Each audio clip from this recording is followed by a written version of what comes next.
ভাতের চাল দিয়ে আজকে আপনাদের সাথে শেয়ার করব কোনো প্রকার ডিম ছাড়া খোলা যা পিঠা। দেখতে দেখতে শীত কিন্তু চলে এসেছে, আর শীত মানেই বিভিন্ন রকমের পিঠার উৎসব। তো আমি কিন্তু সবসময় পিঠা বানিয়ে থাকি, খেয়ে থাকি, কারণ হচ্ছে গরম হোক শীত হোক যখন মন চায় তখনই বানিয়ে খেয়ে ফেলি, শীতের আশা করি না। খোলা যা পিঠার সাথে খাওয়ার জন্য গরুর মাংসের কালো বোনা রেসিপি শেয়ার করব। আপনারা চাইলে হাঁসের মাংস, মুরগির মাংস, ছাগলের মাংস দিয়েও তৈরি করে খেতে পারবেন। তো চলেন তাহলে বিসমিল্লাহ বলে শুরু করি। আসসালামু আলাইকুম ওয়া রাহমাতুল্লাহি ওয়া বারাকাতুহু। বরাবরের মতো আবার একটি নতুন ভিডিও দেখার জন্য আপনাদের সবাইকে ওয়েলকাম জানাচ্ছি। তো প্রথমেই আমি আপনাদের সাথে শেয়ার করব হচ্ছে গরুর মাংসের কালো বোনা, আর এখানে হচ্ছে 2 কেজি মাংস বড় বড় সাইজ করে কাটা। তো এরপরে এখানে আমি অ্যাড করে দিয়েছি হচ্ছে বেশি করে পেঁয়াজ কুচি, তার সাথে দিয়েছি ধনিয়া গুঁড়া, জিরার গুঁড়া, হলুদের গুঁড়া, মরিচের গুঁড়া, এরপর হচ্ছে গরম মশলা, আর দিয়েছি মাংসের মশলা, সাথে লবণ, আর দিয়েছি কিছু গোটা গরম মশলা, বেশি কিন্তু না। তো এগুলো দেওয়ার পরে আমি সেখানে অ্যাড করে দিয়েছি কালো বোনার মশলা। তো আপনারা চাইলে কালো বোনা মশলা ছাড়াও তৈরি করতে পারবেন, সেটাও কিন্তু আমি বলে দিব। তো আমি এখানে বেশি দিনই জাস্ট অল্প করে দিয়েছি কালো বোনা মশলা, কারণ হচ্ছে আমি এই মাংসগুলোকে দুরকম করে রান্না করব সেজন্য। তো এখানে আদা রসুন বাটা, তার সাথে তেলও দিয়ে দিয়েছি পরিমাণ মতো। তো আমি এখানে কিছু মাংসকে একটু ঝোল করে রান্না করব, আর কিছুকে কালো বোনা করব। কিভাবে করব সেটা দেখিয়ে দিব। আপনারা চাইলে কিন্তু এই পদ্ধতিতে একসাথে রান্না করে এক রেসিপি থেকে দুটো রেসিপি বের করতে পারবেন। তো যাই হোক, এরপরে আমি সব ধরনের মশলাপাতি আর হচ্ছে আদা রসুন পেঁয়াজ বাটা সহ দিয়ে, তেল সহ দিয়ে ভালো করে মিক্স করে আমি এখানে পরিমাণ মতো পানি দিয়ে বসিয়ে দিয়েছি। আর আমি 30 মিনিট রান্না করেছি, বেশি কিন্তু না। আমি প্রেসার কুকারে রান্না করেছি, আপনারা চাইলে হাঁড়িতেও রান্না করতে পারেন। তো মাংসগুলো যেহেতু কালো বোনা করব, উপর থেকে ভেতর থেকে গলে যাবে, উপর থেকে কিন্তু গোটা গোটা থাকবে। এইভাবেই কিন্তু এগুলোকে সেদ্ধ করতে হবে, তা না হলে কিন্তু মাংসগুলো ভেঙে যাবে আর এতে করে খেতে ভালো লাগবে না। তো আমরা অনেকে মনে করি কালো বোনা মানে হচ্ছে মাংসকে রান্না করে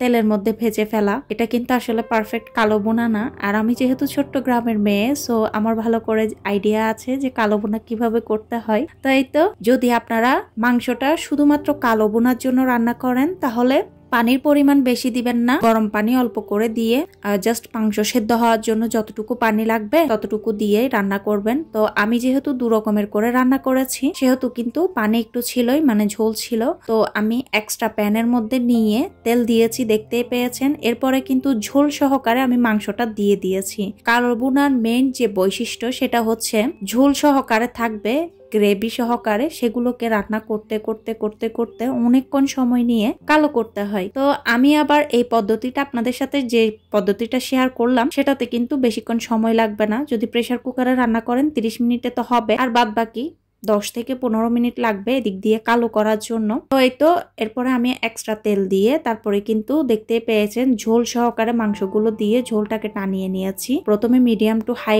রেখে। তারপরে কিন্তু দেখতেই পাচ্ছেন গ্রেভি থাকা অবস্থাতে আমি এখানে কালো বোনার মশলা দিয়ে, যেহেতু আজকে কালো বোনাটা তৈরি করছি সেজন্য কালো বোনার মশলা দিয়েছি, আর কোনো এক্সট্রা মশলা দিইনি। তার সাথে গোটা রসুনকে পিস করে, মানে রসুনের পিসগুলো বের করে ওয়াশ করে এখানে দিয়ে দিয়েছি স্কিন ফেলে, আর বাদ বাকি স্কিন যেগুলো রসুনের গায়ে লাগা থাকে সেগুলো সহকারে দিয়েছি। এরপরে কিন্তু আমি বেশি করে পেঁয়াজ দিয়েছি। এখন কাজ হচ্ছে এগুলোকে কিছুক্ষণ নেড়ে চেড়ে চুলার ফ্লেমটা ছোট করে দিয়ে ঢাকনা দিয়ে ঢেকে দিব, যাতে করে রসুন আর হচ্ছে পেঁয়াজটা গলে যায়। আর এর মধ্যে কিন্তু মাংসের কালার অনেকটাই চেঞ্জ হয়ে যাবে। তো এদিকে একটা জিনিস বলে দিই, সেটা হচ্ছে আপনারা যদি শুধুমাত্র কালো বোনাটা ঘরোয়া মশলা দিয়ে তৈরি করতে চান, তাহলে আমি যে যে মশলাগুলো দিয়েছি প্রথমে সেগুলো দিয়ে একটু পরিমাণে বাড়িয়ে দিবেন। পানির পরিমাণটা জাস্ট মাংস সেদ্ধ হওয়ার জন্য যতটুকু লাগবে ততটুকু দিয়ে রান্না করবেন, এতে করে কিন্তু আপনার কালো বোনাটা পারফেক্ট হবে আর বেশিক্ষণ সময় লাগবে না। আর এই ক্ষেত্রে এদিক দিয়ে আরেকটা কথা বলি, সেটা হচ্ছে কালো বোনার সময় কিন্তু আরেকটা প্যানে অবশ্যই তেল নিতেই হয়, মানে তেল দিয়ে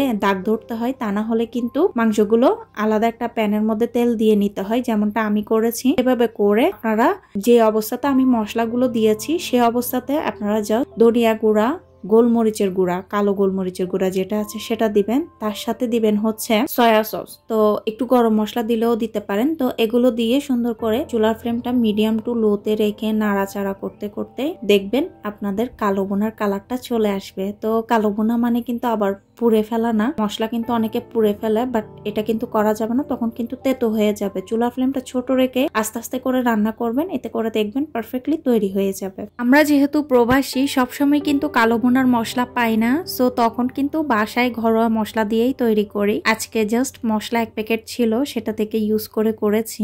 অন্যান্য সময় কিন্তু আমি কালো বোনা সবসময় বাসায় তৈরি মশলা দিয়েই করে থাকি। তো আমার চ্যানেলে কিন্তু দেওয়া আছে, আপনারা চাইলে দেখে নিতে পারেন। তো এই তো মাংস তো হয়ে গেল, এখন পিঠা তৈরি করে নি, চলেন। পিঠা তৈরির জন্য আমি এখানে 1 কাপ আরো 1/3 কাপ মতো চালকে আগ থেকে ধুয়ে পানিতে ভিজিয়ে রেখেছি 3 থেকে 4 ঘন্টা। আর এটা হচ্ছে বাসমতি চাল, যেটা আমরা সব সময় ঘরে ভাত খাই, সেটাই। আপনারা যে কোনো চাল দিতে পারেন, মানে আতপ চাল দিবেন।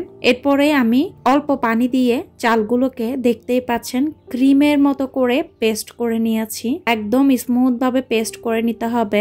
আর এই কাজটা একটু সময় সাপেক্ষে, একটু থেমে থেমে একটু সময় নিয়ে করতে হবে, অধৈর্য হলে কিন্তু চলবে না। তো সত্যি বলতে আমার কাছে চালের গুঁড়া যেটা দোকানে বিক্রি করে সেটা দিয়ে করতে ইজি লাগে, এই জিনিসটা আমার কাছে খুবই ভেজাল লাগে। তো গতকাল আমার ছেলে খাবে বলেছে, তো বাসার মধ্যে চালের গুঁড়া ছিল না, সে কারণে আমি এটা দিয়েই তৈরি করেছি। তো যাই হোক, আপনারা চাইলে তৈরি করে নিতে পারেন ঘরোয়া চাল দিয়ে আর কি, আতপ চাল দিয়ে। তো ফাইন পেস্ট করে তারপরে কিন্তু আমি 1 ঘন্টা মতন ব্লেন্ডার জারে কুসুম গরমের চাইতেও আরেকটু পানি গরম হবে সেরকম পানি দিয়েই কিন্তু ব্লেন্ড করেছি, আর সেরকম পানি দিয়েই 1 ঘন্টা রেস্টে রেখেছি। আর এরপরেই কিন্তু আমি এখন বাদ বাকি পানি অ্যাড করলাম, সেটাও দেখিয়ে দিয়েছি। গরম হতে হবে এমন আপনি হাত দিয়ে কিছুক্ষণ রেখে তুলে ফেলতে পারবেন সেরকম, বেশিক্ষণ হাতটা চুবিয়ে রাখতে পারবেন না সেরকম গরম দিতে হবে পানিটা, তা না হলে কিন্তু হবে না। তো এরপরে আমি সেগুলো দিয়ে লবণ দিয়েছি স্বাদ অনুযায়ী। তার সাথে বেকিং পাউডারটা পিঠা তৈরি করার আগে দিবেন, আগ থেকে দিয়ে রাখবেন না। তো দিয়ে ভালো করে মিক্স করে নিয়েছি, আর 3 চিমটি বেকিং সোডা দিয়েছি। তো এরপরে আমি প্রথমে চিন্তা করেছি চিতই পিঠা বানাবো, বাট আমার কড়াইটা না কেন জানি ঠিক মনে হচ্ছিল না। অন্যান্য সময় তৈরি করেছি, আজকে কেন জানি কড়াইয়ের মধ্যে পুড়ে পুড়ে যাচ্ছিল। তো সে কারণে ভাবলাম চিতই পিঠা না করি, চিতই পিঠা তো অলওয়েজ করি, কেন জানি মাংসের সাথে খোলাজা পিঠা খেতে ইচ্ছে করছিল, তো সে কারণে খোলাজা পিঠা করে ফেলেছি। আর আপনারা চাইলে কিন্তু এই ব্যাটারটা দিয়ে চিতই পিঠাও তৈরি করতে পারবেন, আবার খোলাজা পিঠাও। তো এই যে দেখেন পিঠা কিন্তু পারফেক্ট হয়েছে, জাস্ট একটু নরম হয়ে গেছে, কারণ আমি না এখানে একটু করে ভাত দিয়েছি সেজন্য। তো আপনারা দয়া করে ভেজা চালের গুঁড়া দিয়ে তৈরি করলে পিঠার মধ্যে ভাত দিবেন না, আমি এটাই বলবো, আমার সাজেশন এটাই। তো যাই হোক, প্রথম পিঠা বানিয়েছি, তারপরের পিঠাও দেখেন। প্রথমেই কিন্তু সবসময় চিতই পিঠা তৈরি করেন বা খোলাজা পিঠা তৈরি করেন, খোলা হোক বা পিঠার যে কোনো প্যান হোক, অবশ্যই প্রথমে একদম হাই ফ্লেমে গরম করে নিতে হবে, ধোঁয়া ওটা গরম। তারপরে কিন্তু পিঠার ব্যাটার দিতে হবে, এতে করে কিন্তু আপনার পিঠাটা ছিদ্রযুক্ত হবে, সেটা হোক চিতই পিঠার ক্ষেত্রে হোক খোলাজা পিঠার ক্ষেত্রে। তো কথা বলতে বলতে একটা কথাই না বললে না, সেটা হচ্ছে ওই যে পুরনো কথা। প্লিজ যারা নতুন দেখছেন চ্যানেলটা সাবস্ক্রাইব করে আমার এই ছোট্ট পরিবারের সদস্য হবেন। আর যারা সবসময় দেখেন প্লিজ অবশ্যই লাইক না করলে একটি লাইক করে দিবেন, সেই সাথে কমেন্ট করে জানাবেন আমার ভিডিও আপনাদের কেমন লাগে। তো দেখতেই পাচ্ছেন আমি ফ্রাই প্যানে সুন্দর করে গরম করে নিয়েছি, এন্ড এরপরে কিন্তু আমি খোলাজা পিঠার ব্যাটারটা দিয়ে দিয়েছি, দেখতেই পেয়েছেন। অবশ্যই প্যানটা অতিরিক্ত গরম হতে হবে, তারপরে চুলার ফ্লেমটা কমিয়ে দিয়ে এরপরেই কিন্তু ব্যাটারটা দিবেন, এতে করে দেখতে পাবেন আপনার অসংখ্য ছিদ্রযুক্ত খোলাজা পিঠা তৈরি হয়ে যাবে। এই খোলাজা পিঠাটা না খেতে অনেক বেশি ভালো লেগেছে। তো আপনারা যারা যারা নতুন তৈরি করেননি চাইলে ট্রাই করে দেখতে পারেন। আমি জানি না আগেকারের দাদি নানিরা কি ডিম দিয়ে খোলাজা পিঠা তৈরি করেছে কিনা, কারণ আমি ছোটবেলায় আমার নানি মারা গেছে, আমার দাদিও মারা গিয়েছে। তো আম্মু অন্যান্য পিঠা তৈরি করলেও এই পিঠাগুলো তৈরি করেনি। চিতই পিঠা তৈরি করতো, বাট খোলাজা পিঠা কখনো করেনি। তো সে কারণে ডিমের খোলাজা পিঠা কেমন হয় জানি না। আমি সবসময় এরকম চালের গুঁড়া হোক বা হচ্ছে ভেজা চালের পেস্ট হোক, এগুলো দিয়ে খোলাজা পিঠা তৈরি করেছি ডিম ছাড়া। তো আমার কাছে তো বেশ ভালো লেগেছে,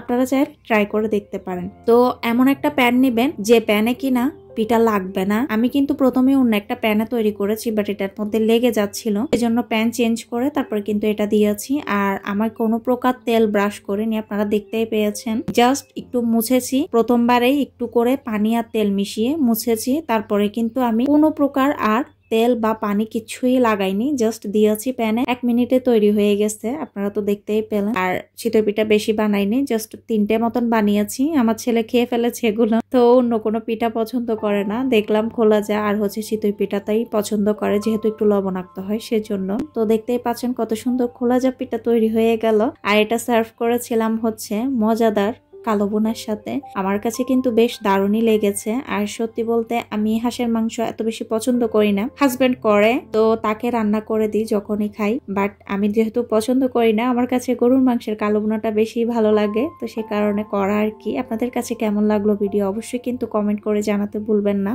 তো কথা বলতে বলতে পিঠা কিন্তু তৈরি হয়ে গেল। আপনারা চাইলে কিন্তু ডিম ইউজ করতে পারেন, বাট আমি ডিম দিয়ে যেহেতু খাইনি তাই আর ইউজ করিনি। তো আমার বাসার পাশে আমার নেবার্সরা আসছে, যারা মালোয়ারি বলেছিলাম তারা, তো তাদের ভাষা কেমন বা তারা দেখতে কেমন চলেন একটু করে দেখে নি।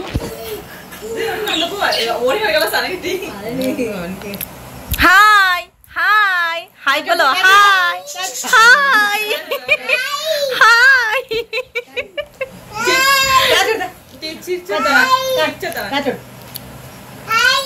High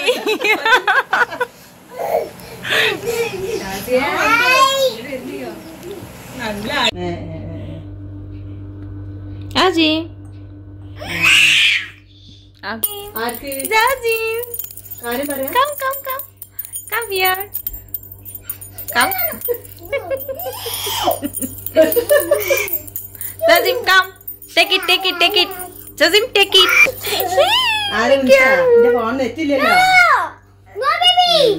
Take it, take it. Tak, একটু next সমস্যা নেই।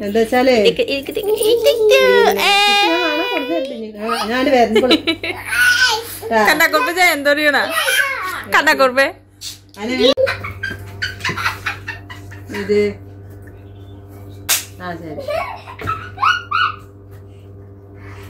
Come here, come, come, come, come, come.